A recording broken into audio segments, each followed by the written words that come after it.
Buenos días, soy María Paola de Negri Flores, alumna del curso de Neuropsicología, y en este caso vamos a hacer la presentación de la T1 con el análisis de un caso clínico para efectos del curso. Empezaremos con la narración del caso de estudio. Estamos hablando de Ángel Flores Cervantes. Él fue un tío, hermano de mi mamá, el sexto de su familia de 12 hermanos. Él se desempeñaba como policía nacional y durante el gobierno militar, durante uno de los famosos piquetes que se hacían al finalizar la noche, en el cual no había libre tránsito, él se dirigía a su hogar junto con otros compañeros de la Policía de Investigaciones del Perú, y en el vehículo que se desplazaba, su compañero que había subido recientemente se agacha para recoger un cigarrillo que se le había caído, y un disparo al aire de parte del retén de policías que estaban en el camino le impacta a él en la parte posterior del cráneo, en la parte derecha del cerebro, y se aloja dentro del cráneo. Penetra la corteza cerebral y se aloja dentro de la masa encefálica, obviamente con las esquirlas del caso. Luego de la intervención quirúrgica, los médicos deciden dejar parte de la bala, dado que estaba alojada en una zona muy delicada que afectaría las funciones básicas del cerebro. Vamos a analizar este caso de acuerdo a dos tipos de áreas o teorías que nos han podido compartir dentro de la clase. Una de ellas es la teoría de Brodmann y la otra la de Lurie. Las principales áreas que fueron afectadas de acuerdo a la teoría de Brodmann fueron la memoria, el lenguaje y el área motora. Vamos a ver el detalle a continuación. Por ejemplo, si observamos dentro de la imagen que está aquí a mi costado, vamos a ver las zonas 3, 1 y 2 que forman la corteza somatosensitiva primaria, que afectan la percepción sensitiva, lo que nos permite discriminar dos puntos, ver la propriocepción, entre otras áreas ligadas a la percepción. Especialmente nos ayuda en el manejo de las extremidades superiores e inferiores, todo lo que es tronco, manos, cara, labios, y ligado al movimiento orofacial controlado y coordinado. Por ejemplo, el acto de silbar. El acto de silbar se produce dentro de esta área, y el aprendizaje motor. La corteza de asociación somatosensitiva implica el uso de imágenes espaciales para el razonamiento deductivo, la ejecución motora, la manipulación bimanual, la memoria de trabajo, el procesamiento del lenguaje y atención visomotora. Esa es la corteza número 5, de acuerdo a la teoría de Brodmann. Al paciente, cuando hay diferentes etapas dentro del proceso de evaluación de este paciente. Al inicio, en los primeros 15 minutos hasta que llega al hospital, él está consciente de quién es, de lo que está pasando y de la emergencia que está pasando. Ya vamos a ver cómo entran aquí en juego los neurotransmisores. Una vez que le realizan la intervención quirúrgica, es donde él, al momento de recuperarse después de la intervención, ya no recuerda nada, no es capaz de caminar por sí mismo, no es capaz de comer por sí mismo, no es capaz de poder escribir por sí mismo. El paciente, antes de este accidente, era ambidiestro, podía manejar y tenía, por lo que me refiere mi mamá, tenía una excelente letra, unos cuadernos preciosos durante su etapa educativa secundaria. Era muy destacado dentro del área de investigación donde se desenvolvía. Entonces, todos estos procesos que estamos revisando ahora se vieron limitados, ¿no? Otra área también que fue afectada fue la área 6 de la corteza o área premotora y motora suplementaria, que contribuyen a nuestras labores para los movimientos voluntarios coordinados, el hecho de levantar un objeto, todos esos movimientos que nosotros hacemos de manera natural fueron ya, digamos, de alguna manera paralizados con el proceso de la intervención. Reír, sonreír, coordinar extremidades, el aprendizaje, iniciación del movimiento, la programación motora del habla, el proceso y cambio del lenguaje, la percepción del habla. No sabía relacionar objetos, sabía un objeto, pero no sabía de qué se trataba, ¿no? Durante el proceso de rehabilitación. La recuperación de palabras, decisiones léxicas de palabras y pseudopalabras, el procesamiento sináptico, la memoria de trabajo, el ensayo mnemotécnico, la memoria episódica de largo plazo, la atención visoespacial y visomotora. No había esa ubicación, ¿no? No sabía dónde estaba, quiénes eran quienes estaban interactuando con él, cuál era su función, qué había pasado. La atención a voces humanas tampoco las reconocía. La corteza de asociación motora, que incluye las áreas 6, 8, 44 y 45. Esta corteza de la asociación está implicada en el movimiento a través del cuerpo con los movimientos voluntarios del habla. La corteza prefrontal dorsolateral anterior, ligada a la región cortical, mayormente responsable de la planeación, organización y regulación motora, así como el mantenimiento de la atención y la memoria del trabajo. Definitivamente esta integración sensitiva y formación mnemónica, la regulación de la función y acción intelectual, la acción de engañar y mentir, ¿no? O sea, eso que yo elaboro con mi mente, una justificación para algo que no es cierto, no era capaz de realizarlo el paciente. En resumen, todas las actividades complejas que requieren un intercambio de información entre circuitos corticales y subcorticales que se conectan a través de esta corteza prefrontal dorsolateral no estaban en funcionamiento.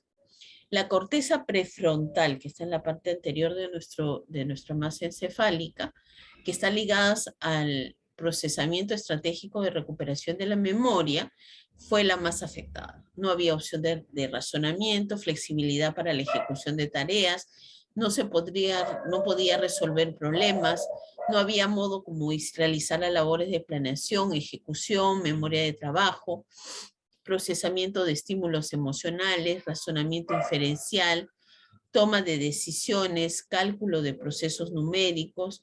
Las áreas 9 y 10 tienen papeles significativos en la codificación y la recuperación de la memoria, y se piensa que el área 10 se encargaba de controlar y manipular la memoria episódica y la memoria con base en el tiempo, además de permitir el olvido intencional. En este caso, esa es una de las áreas más afectadas. No recordaba quién era su padre, quiénes eran sus hermanos, sus hijos. Son algunos de los eventos que fueron productos de esta intervención dentro del cerebro. El área 10 también está involucrada en la atención de estímulos sensitivos, el uso del lenguaje. Tuvo que aprender a producir nuevamente oraciones, completar palabras, hacerlo de manera fluida, saber organizar una oración, la comprensión de metáforas o el sentido figurativo de algunas frases. Todo eso tuvo que ser reaprendido por el paciente. A nivel del área 22, que es la corteza auditiva primaria, esta región del cuerpo no fue afectada todo, la parte del área de Wernicke. Él escuchaba las palabras, pero la parte de codificar el lenguaje, lo que se estaba escuchando es la parte que fue afectada, ¿no?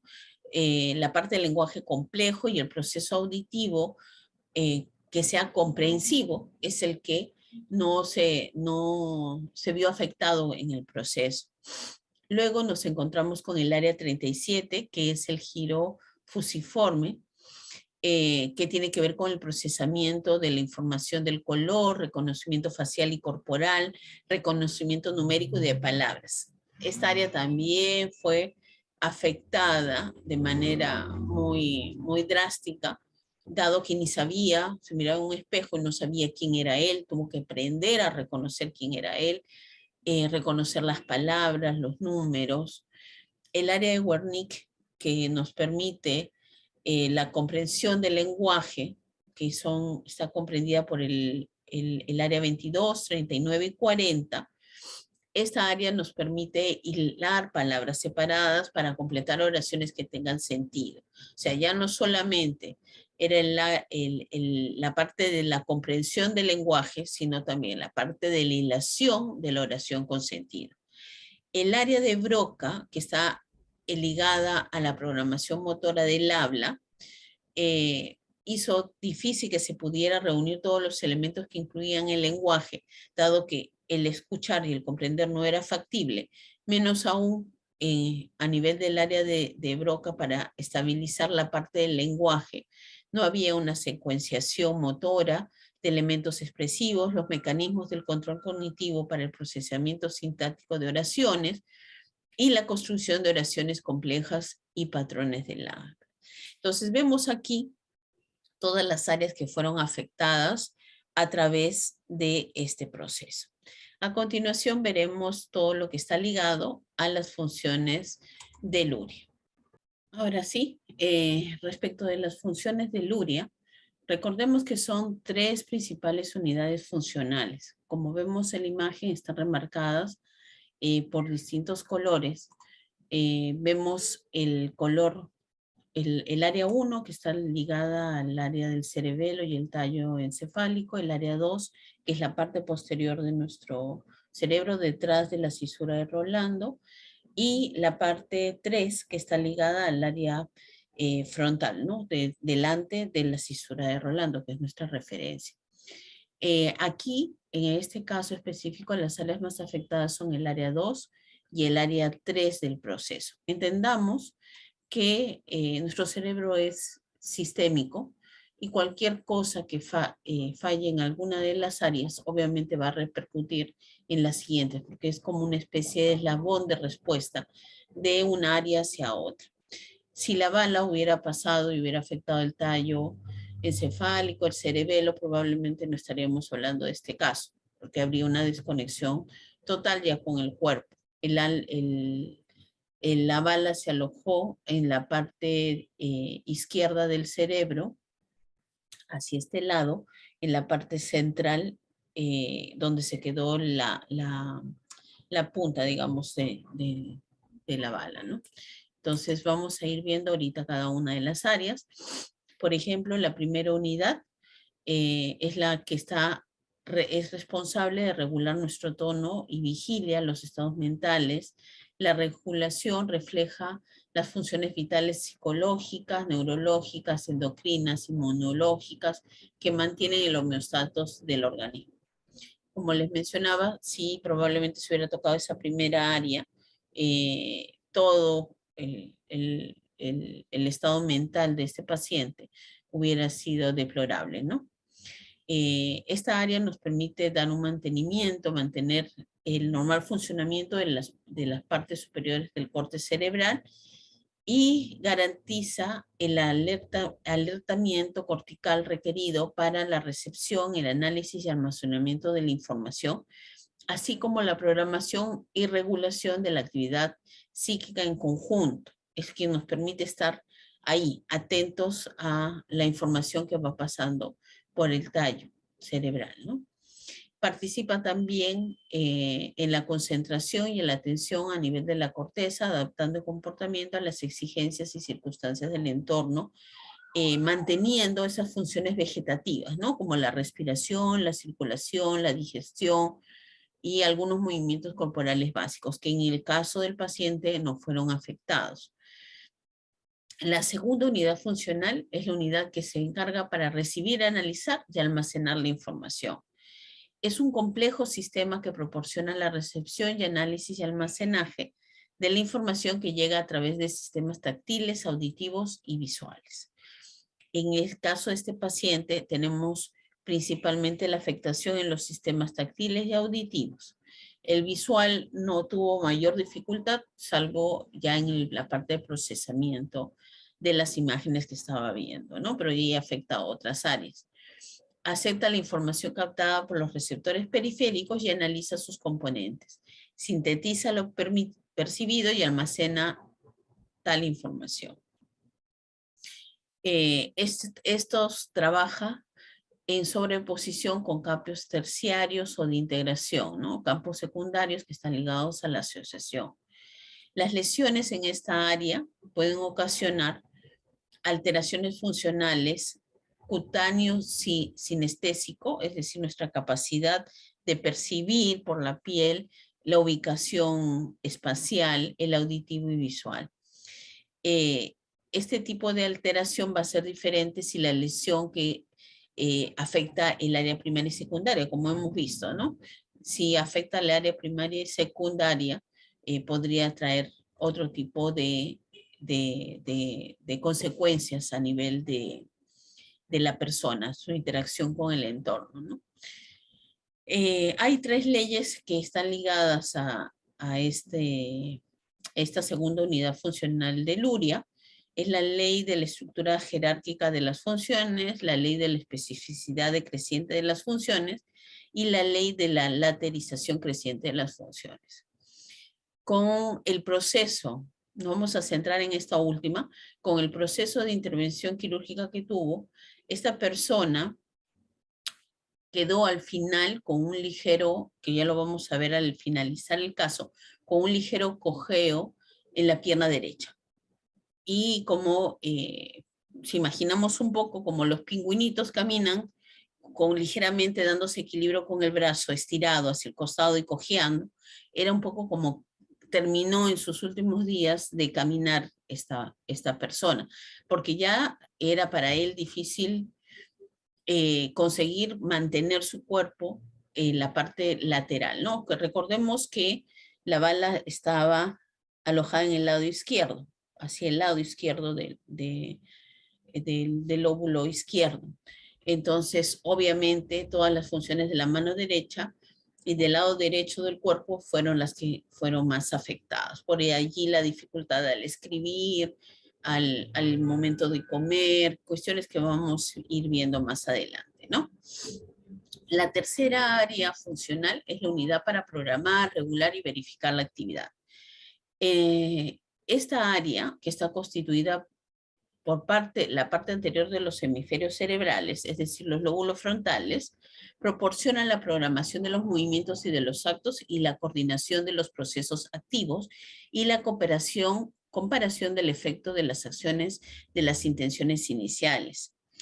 Este bloque contribuye a organizar en esencia la actividad consciente del individuo y cuenta también con zonas nucleares motoras, o sea, campos corticales primarios y secundarios, así como zonas de sobreposición o campos terciarios relacionados con la formación de intenciones y precisamente con la regulación y verificación de las conductas complejas del ser humano. De allí es nuestra principal preocupación, ¿no? Porque lo que fue afectado con mayor fuerza fue esta parte, ¿no? La parte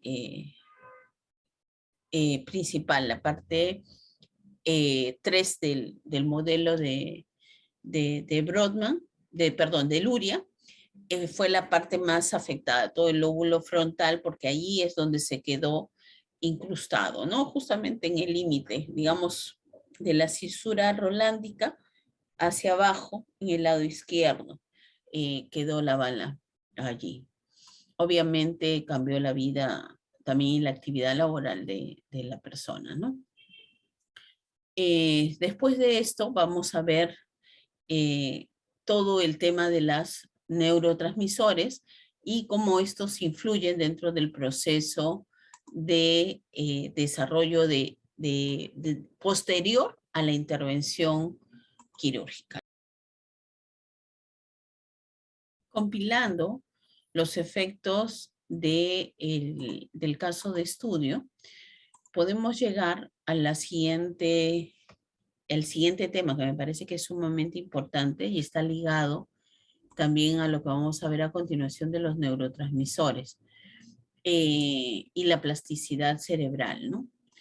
Luego de un año de proceso de rehabilitación, recordemos que en una primera instancia el paciente estaba en perfectas, digamos, entre comillas, perfectas condiciones, estaba atento a lo que le había pasado, interactuó con sus compañeros de trabajo, llegó hasta el centro de salud y de allí ya viene la parte de intervención donde ya se desvanece y pasa a ser intervenido. Hubo un proceso de rehabilitación de 1 año que fue el más intenso y de allí continuó todo el proceso ya hasta el término de sus días, ¿no? Se activaron los recuerdos mediante la terapia, se recuperaron funciones motoras, persistiendo, como les indicaba, un ligero cojeo del lado derecho de la pierna derecha, se reincorporó a su trabajo, sin embargo, con otro tipo de responsabilidades, ya no en la práctica de campo, que era lo que le apasionaba. Hubo algunas cuestiones a nivel de la corteza prefrontal que se desinhibió algunas funciones ejecutivas, ¿no? Por lo que se volvió mucho más sencillo para él volver a hablar las cosas tal cual era. A veces era muy crudo, muy directo, y eso molestaba un poco al entorno familiar porque ya no se medía como antes, ¿no? Tomó algunas decisiones inexplicables en la vida, por ejemplo, casándose con una señora que tenía 5 hijos, asumiéndolos como propios, eh, y lo cual ni él mismo sabía cómo poder explicar lo que estaba pasando en ese momento. Al final, el evento del accidente fue a la edad de 35 años aproximadamente, y murió de 87 años, manteniéndose con esta bala alojada dentro de su cerebro. Ahora, ¿qué es lo que permitió que esta persona pudiera hablar o mantenerse así de alguna manera? Nos apoyamos en la teoría de que los neurotransmisores y la plasticidad cerebral de nuestro cerebro nos va a permitir recuperarnos y plantear nuevas conexiones sinápticas, de tal modo que nuestro cerebro vuelva a reconstruir estas vías alternativas para la construcción de otras rutas para sustentar nuestra vida como normal, casi como normalmente, ¿no? Ante una situación, un evento así de grave. Sabemos que hay gente que ha vivido con la mitad del cerebro. Ha habido el caso de Phineas, que fue atravesado por una vara, que también cambió algunas cuestiones dentro del tema de su carácter. Son historias que que van justificando esta teoría de ambos autores. Ahora, de todos los neurotransmisores que deben haber entrado en funcionamiento, me imagino de manera instantánea en el cuerpo del paciente, nosotros nos encontramos con 3 principales que hemos seleccionado. La adrenalina, también conocida como epinefrina por su denominación común, perdón, es una hormona y un neurotransmisor que aumenta la frecuencia cardíaca, contrae los vasos sanguíneos, dilata las vías respiratorias y participa en la reacción de lucha y huida del sistema nervioso. Obviamente, apenas sucedió el siniestro, la adrenalina debe haber entrado en acción porque puso a la persona en alerta de ver cómo estaba su compañero, si le había pasado algo, dar sus datos, ser llevado a otro lugar, dar sus nombres, sus referencias, sus números. En ese momento del impacto es el crucial donde entró a tallar la adrenalina. Suponemos que también empezó a activarse la dopamina ya en el proceso posterior, que se trata de un neurotransmisor que está presente en diversas áreas del cerebro y que es especialmente importante para la función motora del organismo. Creemos que la dopamina es la que entró en actividad ya en el proceso de rehabilitación.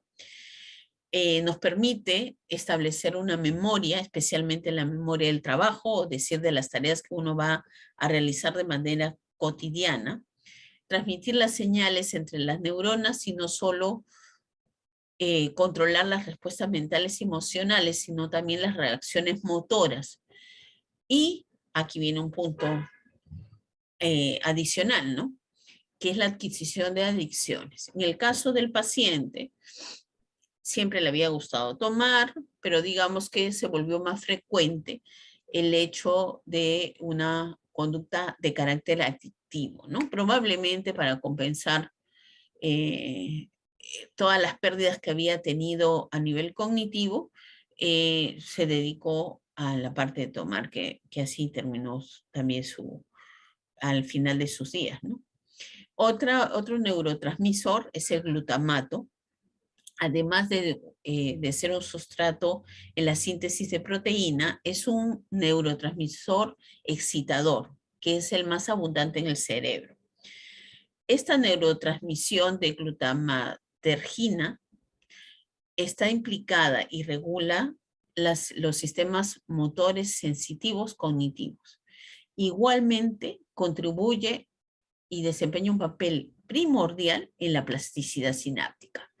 Creemos que el glutamato, en este momento en que él reconstruye esas conexiones mediante la plasticidad cerebral, es el que entró rápidamente en acción para regular todos estos sistemas motores sensitivos y cognitivos.